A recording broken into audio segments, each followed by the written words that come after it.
बिस्मिल्लाहिर्रहमानिर्रहीम। एक दफा का जिक्र है कि एक गरीब औरत अमीर घराने में नौकरी करती थी।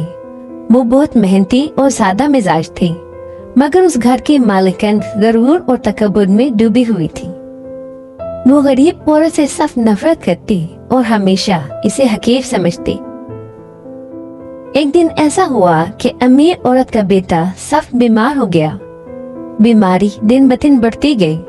बड़े बड़े डॉक्टर से इलाज करवाया, मगर कुछ हासिल न हुआ। आखिरकार डॉक्टर्स ने जवाब दे दिया कि बच्चा लाइलाज है। अमीर औरत गम में डूब गई।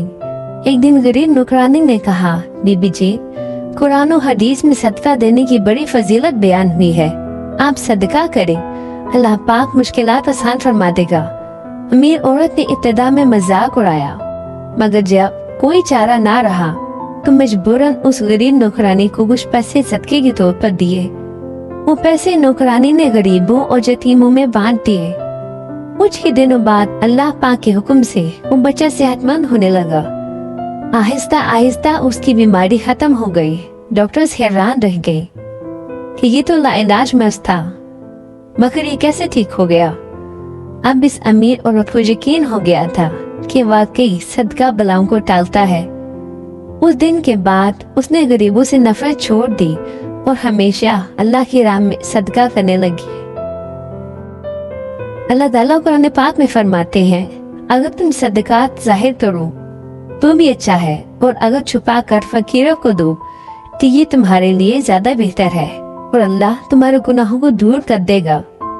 नबी पाक सल्लल्लाहु अलैहि वसल्लम के पाक फरमान का मफहूम है, अपने मरीजों का इलाज सदका के जरिए से किया करो। इस कहानी से हमें सबक मिलता है कि सदका न सिर्फ गुनाहों को मिटाता है, बल्कि बीमारियों और मुसीबतों को भी दूर करता है। गरूर छोड़कर आजिज़ी अख्तियार करनी चाहिए और हमेशा अल्लाह की राह में खर्च करते रहना चाहिए। अल्लाह पाक से दुआ है कि वो हमें भी सदका करने की तौफीक अता फरमाए। आमीन। इस पैगाम को अपनों के साथ जरूर शेयर करें, ताकि सदका के जरिए हम भी अपने तमाम जिंदगी की मुश्किलात से छुटकारा पा सकें। आमीन।